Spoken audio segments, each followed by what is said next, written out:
Hey, it's Ducky. I haven't filmed a voiceover or a talking video in months, so I'm gonna be a little rusty and I don't know what to say. So I found Art with on YouTube. She's a really amazing collage artist, and it kind of changed the trajectory of my life. So I saw her videos and I really wanted to try collage, and at first I didn't. I kept putting it off for like far too long, and now for like several months I didn't do it, and then I finally did it and I have become obsessed. I love collage. I think that's the kind of art I want to do for the rest of my life. I have never felt so strongly about an art style before.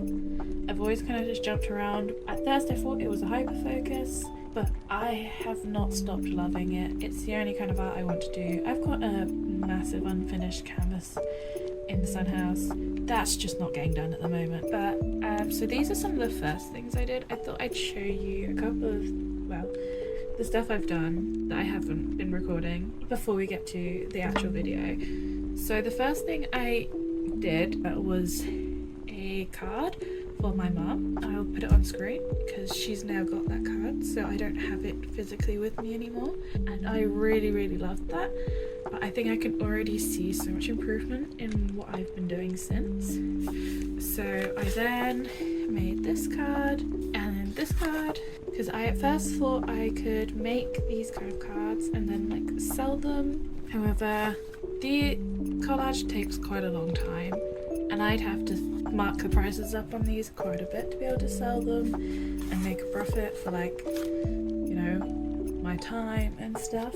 So I think I'm probably going to move away from these and more focus on prints that I can possibly then get made into printed cards and then sell the originals as well. So yeah, these are some of the first things I did. I'll move those off to the side. And then I did this tree, and I really loved it when I did it. I'm not too sure about it now. I'm not too keen on these textures, but that's the learning curve. Again, with this one, it's cute, but I kind of made it with nothing else in mind, so it is just a mushroom. I'm not sure what I would do with it. And then I made this little whale. I love this whale, it's so cute. And then I made some sunflowers. I think these really came out really nice. I'm not sure what I'm going to do with them yet. And one of the main things I have been working on is all these individual flowers. So I will probably make another bouquet at some point with some of these, but I've got loads and loads of different flowers, and I just keep them in this really crusty pot that I used to use for my paint before I had a paint palette. And then I made this one. This is really cute. I think I want to add some flowers to it and make it into a print, but I'm not sure at the moment. These were really inspired by Art with M's Bug Hotel project she did for uni, which is a little while ago. I did go through and watch pretty much every single one of her videos, and then I created this piece. I just need to check it's in frame. This piece took me quite a while, but I am absolutely in love with this piece. I think it's really cute.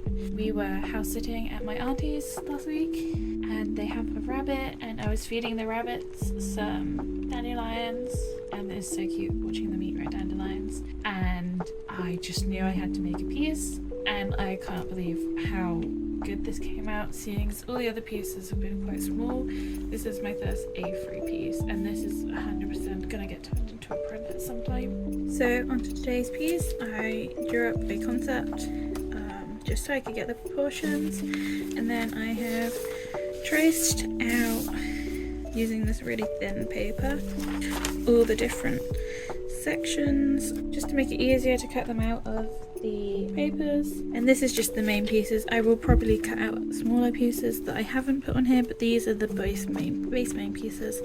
So first I just need to cut these out, and then I'll get back to you. Okay, so these bits are all cut out now, and I will probably jump into time-lapse / voiceover in a second. I just wanted to show you my papers I use for my collage. So I have made all of these.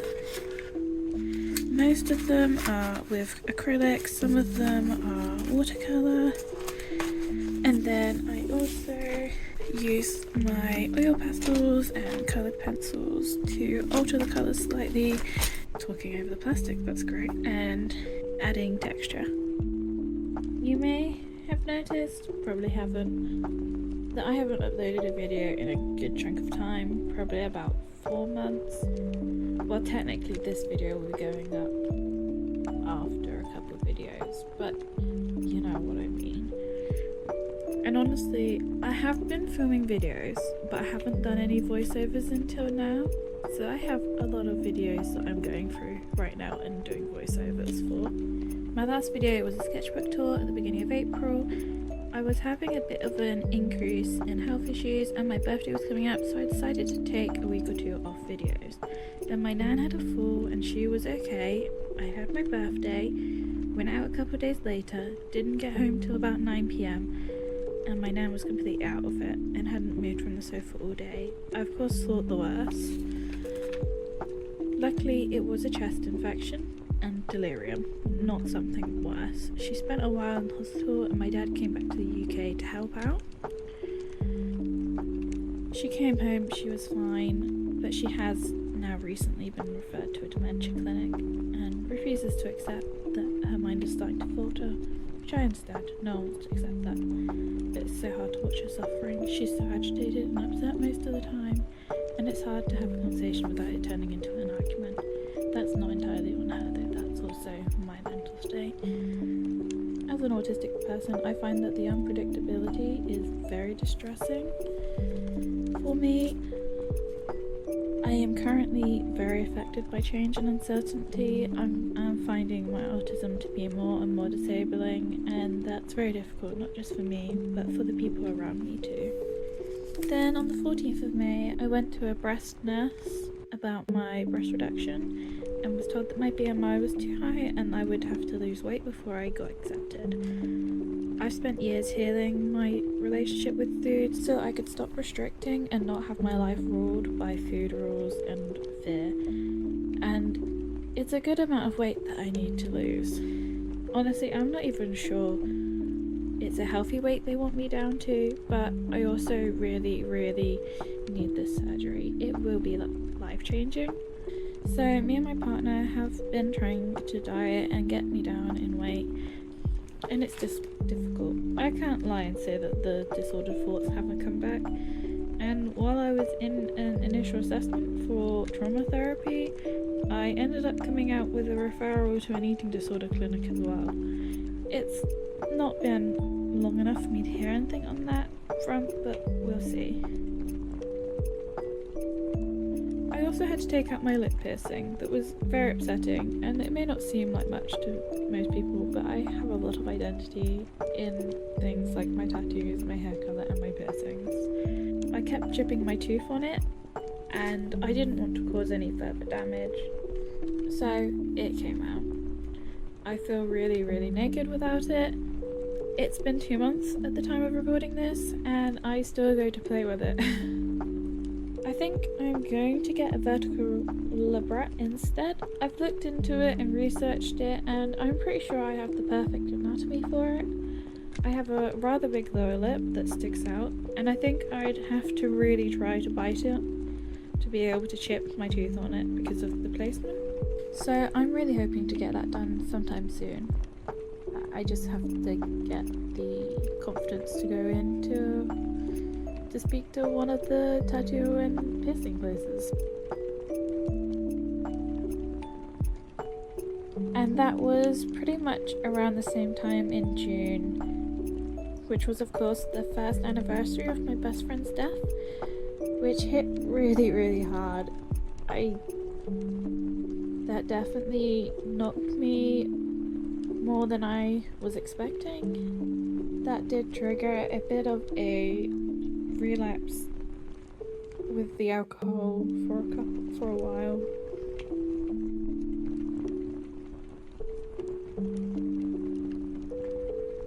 So, as you can imagine, both my mental and physical health took a significant hit recently, and the voiceovers piling up made me so anxious, so I have been just procrastinating. I think I probably have around 8 videos that need voiceovers at the moment, which is a lot, but I'm getting there. One very exciting but really stressful thing I've been doing slowly during all of this is trying to set up an art business. There's just so many things that need to be done. This duck is in fact part of the design on my business cards, which I do now have in person, which is very surreal feeling. I also got stock of an A5 print of a bunny collage that I didn't film, but it's really cute.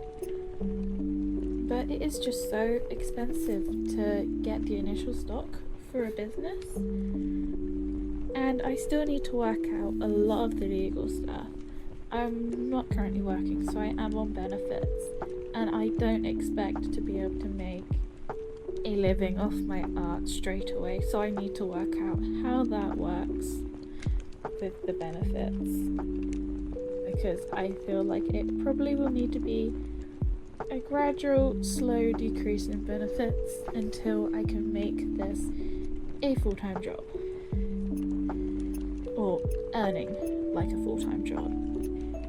But I think I want to start out with small markets and hopefully online. I don't have a big following online, so I think markets are probably the best place to start.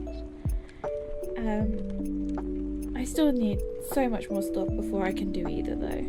So back to the art. This duck I remember finding really frustrating, and I don't really know why. It is quite a simple piece, and I have found much more complex pieces much easier.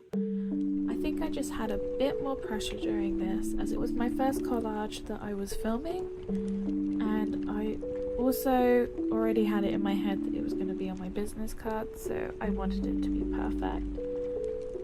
I am actually really happy with how this piece turned out, and I hope you liked it too.